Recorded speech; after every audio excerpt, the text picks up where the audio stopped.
Hello participants, I, Dr. Neha Pandey from the Department of Journalism and Mass Communication, Banaras Hindu University, welcome you again to this course on effective communication skills for personal and professional development.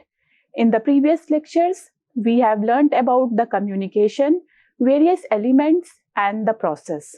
In this lecture, we are going to learn about the models of communication, which I am sure will interest you and will help you to enhance your communication in any future context. So let us begin. The topics which I will be covering today under this lecture are as follows: meaning and concept of models, the different categories in which these models belong to, the different models, their explanation in short, the application in day-to-day life, and some activity questions for you to engage you with our lecture today. So, what is a model? As you can see, there is a blueprint. So, it provides you the imaginary version of how a future house will look like. So, this is the role which models play. Dynamics underlying the communication process. A model helps you to understand what goes behind the communication process. Also, it helps us in better understanding the communication process, like which element has what role to play, how it affects the communication, so on and so forth. It helps us to basically analyze the communication process from different context and different perspective. Also, the most important part which a model serves is that it helps us to establish the relationship between various elements. For example, what is the relationship between sender and receiver? What is the relationship between receiver and his or her feedback? What is the role of context? What is the role of noise? So all these things can be better understood with the help of a model. Mechanistic perspective of human communication. It is just a visual representation which ease our understanding of how communication takes place. And it is an abstract concept because representation of reality communication is a very complex process, and I think that no model is suitable enough to explain the entire process in its entirety, but still it helps us to understand the process by slicing various elements and pieces related to communication. So here you can see there is a miniature version of a house. So at a glance we can understand what the house will be like. So similarly, as I explained in the previous slide, it gives you the entire concept related to communication. It is a pictorial representation to depict the structure of communication process in which various elements are linked and interlinked and they interact. Also, as we will see in future slides, there are arrows which are used to show the transmission and direction of communication from sender to receiver. Also, models are based on assumptions how communication functions and its effect on individual and society. So you can say in a nutshell, like models are blueprint for any communication process. It helps us to visualize what real communication will look like and what it will serve. Now students, please focus on some definitions. According to Dennis McQuill's book, Mass Communication Theory, a model is a selective representation in a verbal or diagrammatic form of some aspect of the dynamic process of mass communication. So it is basically a selective representation of some aspect. As I have told you already, it is a very complex process. So it only in bits and pieces it helps us to explain some process of communication. It is a visual representation of the different aspects of a communication situation. To simplify the process of understanding, communication models are used. Now, let us come to the different models. In order to better understand these models, we have divided the models into three categories. These categories are linear, interactive, and transactional. So within the linear models of communication, the purpose is to focus exclusively on one-way communication, and some of the popular linear models of communication which we will be discussing today are Aristotle's communication model, Lascelles communication model, Shannon-Weaver communication model, and Birdlow's SMCR communication model. Next is interactive model of communication, which analyze two-way communication. These are the Osgood-Schramm model and the Wesley and MacLean model. Finally, we have the most dynamic and the most complex model of communication, which demonstrate a two-way communication process in which the complexity of the message increases as the communication event advances. So here we have Bartlett's transactional communication model and Dance's helical communication model. So now let us understand these models one by one. The first model under the linear segment is Aristotle's communication model. As you can see, there is a speaker. He or she is giving a speech. There has to be an occasion. There has to be an audience, and there is a certain effect which is expected at the end of the communication. So, this model has its origin in 300 BC, making it the oldest communication style persuasive model. It treats the speaker as the active member of the interaction while the audience remains passive. In Aristotle's model, there is a speaker who delivers a speech to an audience, and then speech has an effect on that audience. The model calls for analysis of 5 key elements: speaker, speech, occasion, target audience, and effect. For example, if I am talking to you, I am the speaker, I am giving you the lecture by means of my speech. The occasion is online learning, you are my audience, and the effect is that you will gain some knowledge about communication model. And there was another model which was given around World War II, which is known as the magic bullet. That also considered audience to be passive, and it was deemed that whatever communication is shared, it acts like bullets and audience are numbed and they are given and injected with the similar message which the speaker intends to give. Second, this is the Lascelles model of communication. It is a linear model of communication again, and here the 5 fundamental principles are: who says what, in which channel, to whom, with what effect. Therefore, again here the role of the sender, message, medium or the channel, receiver, and the effect is taken into consideration. It was proposed by Harold D. Lascelles in the year 1948. It is a comprehensive framework to analyze the communication process by addressing 5 fundamental questions, which is: who is the source of the message, or who is the communicator? Any communication which you are attending, from where it is coming, we need to analyze that. Again, what is the content or message being conveyed? Which channel or medium is the message being transmitted? Whether it is radio, whether it is newspaper, whether it is verbal, whether it is non-verbal, all these things. Then whom is the intended target audience or receiver? And what effect does the message have on the audience? So any communication is meaningful and purposeful only when the intended meaning is communicated, so the desired effect has to be achieved. Next, very interesting, Shannon and Weaver communication model, also known as the mathematical model of communication. It talks about communication in a mediated context. Clad Shannon and Warren Weaver in 1949, mathematical approach focusing on the technical aspects of communication. Here they speak about a transmitter which transfers the information via signal which has been received to the receiver and finally to the destination. An interesting element of this particular model is the introduction of the concept of noise. And in any communication, noise is something which is distractive, and so we have to see how we can avoid the noise. So information source generates the message to be transmitted. Transmitter converts the message into a signal suitable for transmission through a chosen channel. In this case, telephone. Channel, medium through which the signal travels, that is telephone wires, airways or radio. Noise, which can be any interruption that disrupts your message. Receiver is the signal which decodes it back to the original message, and destination is the intended recipient of the message.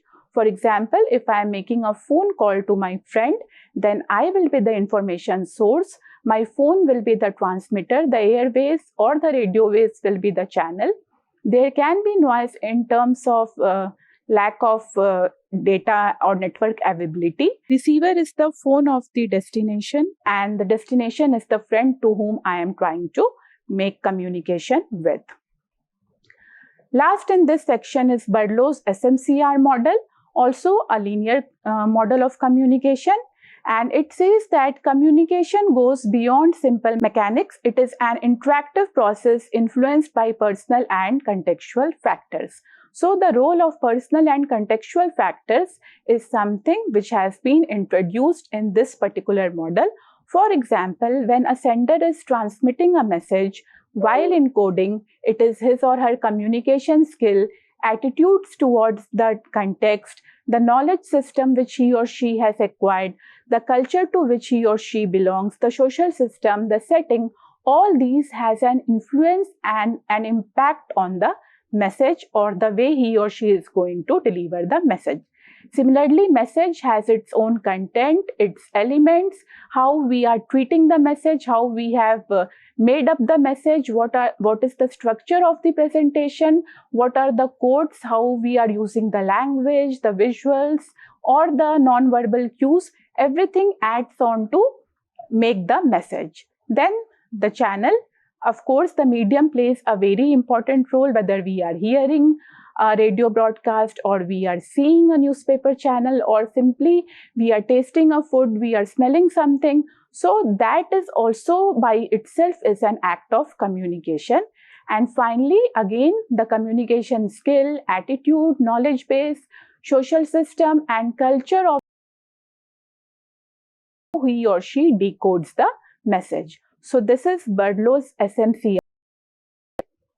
I have already explained, encapsulates the core element process and it emphasizes the crucial role of encoding message transmission and various characteristics of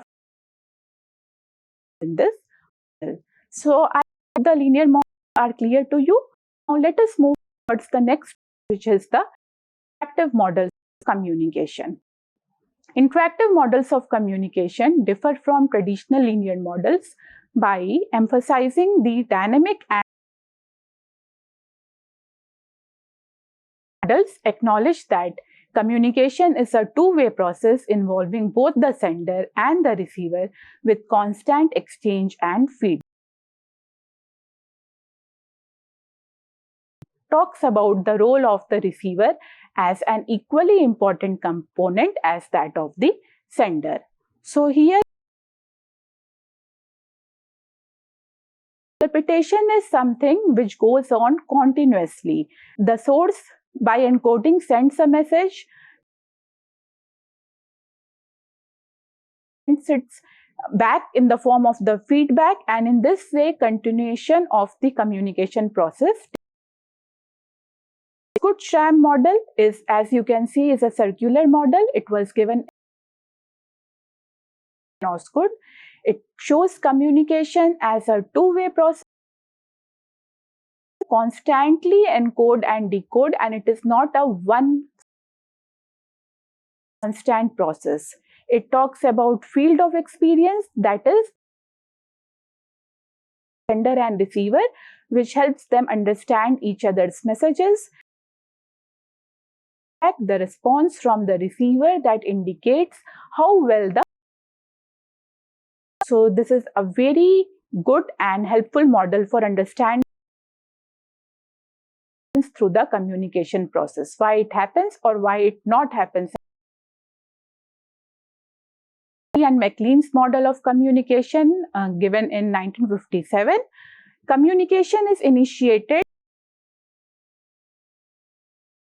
but when they selectively react to their physical environment. So a very novel concept was added to this model, which says that it's not that they start speaking communication, but some is there in the environment which acts as a stimulus, which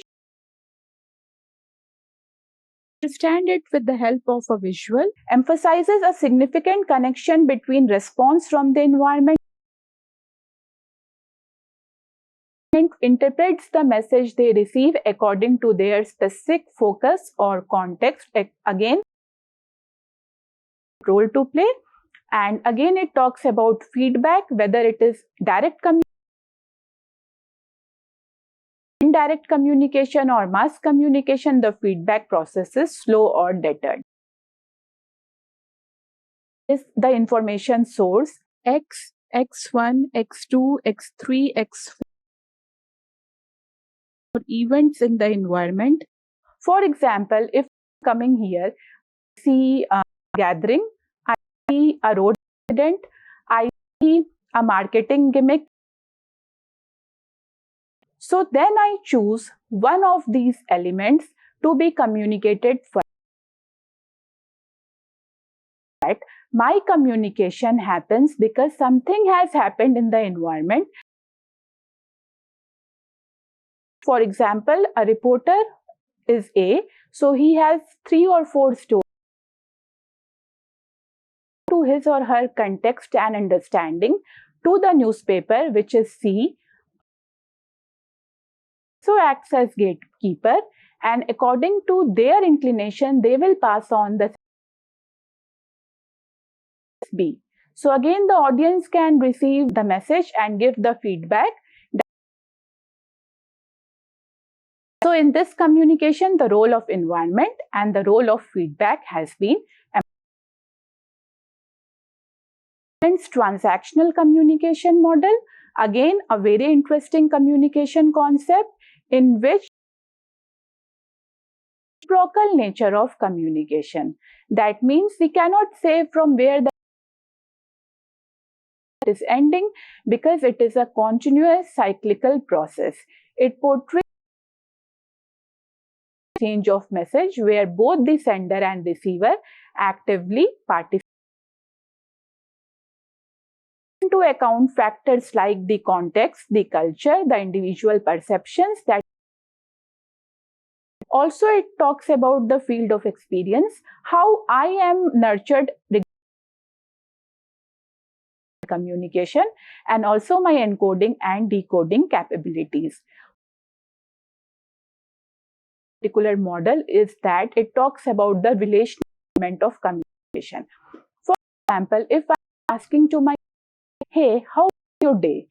So it is not just a message, how was your day? That is intent. It also shows that I'm concerned for her. So in a way, so put emphasis on knowing how at the moment. So it helps in building relationship. So the relational element about Bartlett's transactional communication model, and it says that that means even if we are silent, even if we are not attending to a particular communication, knowing that we are not interested, so that is also a part and parcel of communication. Now, Dance's helical model. Communication is not just about exchanging information, but about interaction and experiences to reach new levels of understanding and relationship. What it tells is never repetitive. It goes on in a single form, and whenever we have it adds next conversation. Okay. For example, we have discussed elements of communication. So I am discussing these things, those elements are already in your mind. So we are not going to repeat. So even in professional in personal communication, phenomena takes place, and it is something. The helical model highlights communication's non-linear nature and emphasizes continuous shared knowledge. For example, team meetings. Again, if something has already been every consequent meeting, we take the agenda from where we have left and we go on adding the this helical model. And similarly, at the time of birth, the spiral communication abilities as the infant starts to express themselves, and previous experiences influence how future communication develop. Helical model, very interesting concept. So we have seen three different types of communication models, and within that 8 different models. So what is the application of these models? That is what matters.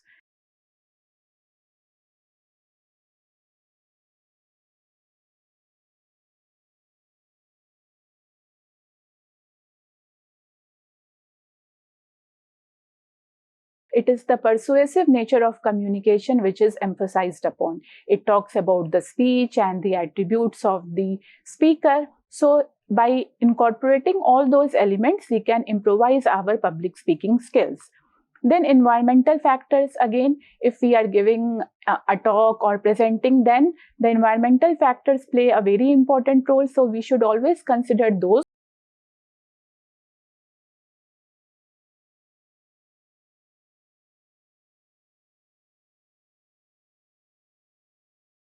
to decode or encode the messages so that the other person is able to decode the message in the right way.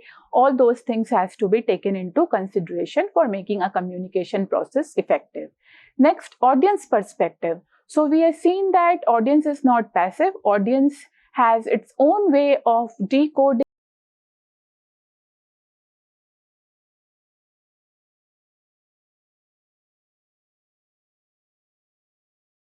communication. So all these things have to be taken into consideration before making any communication attempt. So we need to refine our communication abilities. We need to research how can we improvise. So it has to be a continued effort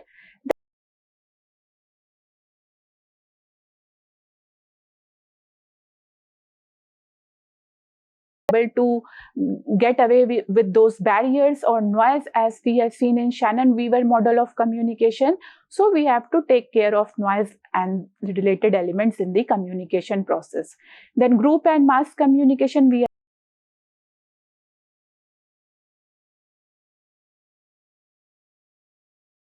together help us to improve our communication. Persuasive nature of communication linked to the public speaking thing. If we want to do something related to marketing, then we need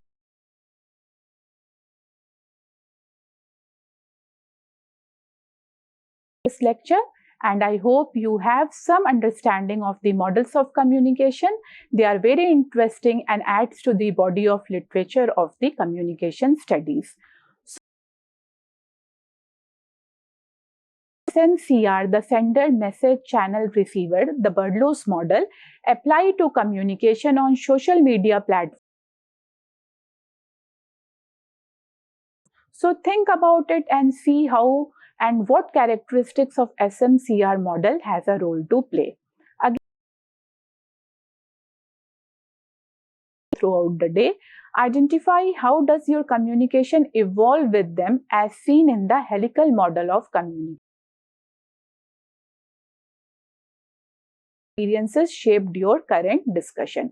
You can take example of any communication which is a continued kind of communication, whether it is a classroom assignment, team project, or anything related to that.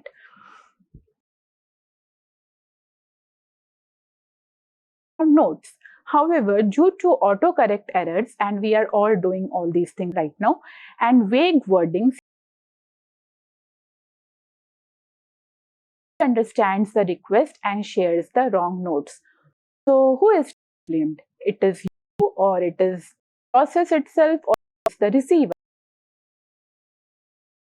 Do to avoid this communication barrier, what measures you will adopt in future communication to ensure clarity in the message. So I hope input on communication and these you communication models. Happy reading, and we meet again with the next module.